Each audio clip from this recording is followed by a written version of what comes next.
Kaso, problema honetan jarri berrian osoa edo zatia erabiltzen duguna izaten da lehen eta orain edo nebazue hasieran eta bukaeran. Batzuk gustatzen zaizue jartzea hasieran eta bukaeran eta beste batzuk lehen eta orain. Nik biak erabiltzen ditut bat edo beste berdintzek. Horra, kaso honetan jarrikot lehen eta orain. Ikusiko jarrikot beste batean hasieran eta bukaeran. Horra, gu ditugun datuak dira. Deskontua 130 dela, 20 euro ordaindu ditu dela, eta ez dakidala lehengo edo hasierako prezioa. Horran, kaso nola egiten da? Jarriko dugu lehen zenbat prezioa, eta orain prezioa, bi kasoetan prezioekin egina, ezta? Guazera, hau hartzea. Deskontua 130. Horran, deskontatzen bai dugute 130, lehen prezioa 100 bazen, orain zein izango da prezioa. Ze 130 deskontatu indiate.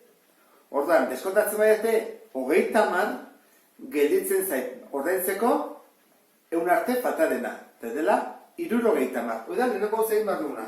100eri, kendu 30, eta 70 gelditzen zait, ordaintzeko. Orduan, lehen, baldin bazen 100, ordaindu behar dut, 70. Orduan, deskontu 70, ordaindu, euneko 70. Oidan, negoza ulertu behar duguna. Hau ulertuta, kenketa egitugu, orain bete dezakegu. 28 euro ordaindu ditut. Zer da, hemen edo hemen? Orain ez da? 28. Eta hemen, jarriko dut, isa. Lehengo prezioa ez dakigulako. Orduan, beti bezala, diagonalean bidertu behar da. 28 bider 100, zati 70. Orduan, biderreun da, bi zero jartzean, bat, bi, zati 70, zero bat kentzen dut, horran zatiketa simple bat da, oain, zati zazpi, launa, zero, eta zero bat jaisten dut, zero, horran, ordaindu behar ditut,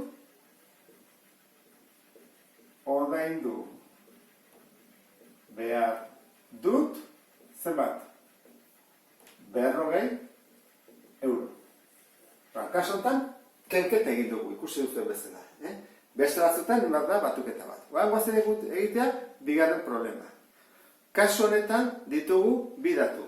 Telebistaren prezioa eta mikroguinaren prezioa. Eta esaten digute, horri erantzi behar zaiola beza, 121, impuesto bada. Orduan, erabili dana izan da, hasieran ze prezio zuen, eta bukaeran ze prezio zuen. Izaiteke baita ere, lehen eta orain, lehen esan dizuetan bezala. Orduan, hasieran 100 izaten da beti, bukaeran zenbat da. Orduan, hemen dikate bat du hori. Hasieran 100 bada, bukaeran zenbat izango da. Hau erantzi behar diogu. Orduan zer egiten dugu?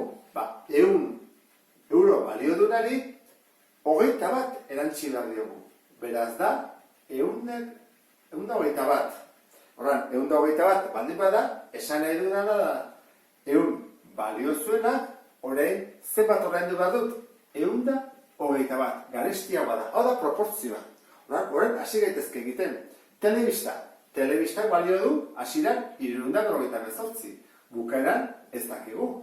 Egin behar duguna da, bidertu horrela, eta zati 100. Hagoaz egitea, 398, bidearen 121. Zortzi, bost, zortzi amasei, amaika, sei eta bat zazpi. Eta zortzi, bost, hiru. Zortzi, amaika, badurako, amairu, badurako, amabi. Amairu, badurako, lau. Orduan, zati egunez, egin behar dugunez, zati egun, hemen jarri dut, 398, bidearen 121, zati egun, azkarri joan naiz, orduan, bi mugitu bat ditut, orduan geltze zait, horrela. 93,18, orduan, jarriko dut, telebistak, 93,18 euro. Eta horren, fantazia eguna da, mikrogina. Orduan, berdin, erabiliko dut, proportzio bera. Orduan, jarriko dugu, 121, eta bere prezioa da 178.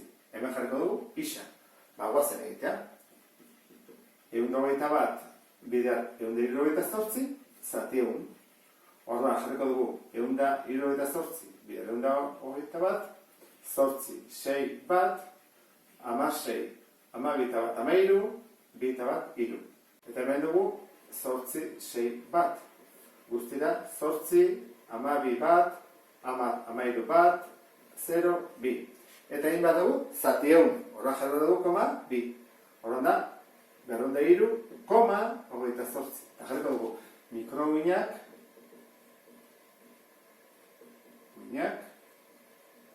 balio duna da, 203, koma 28 euro.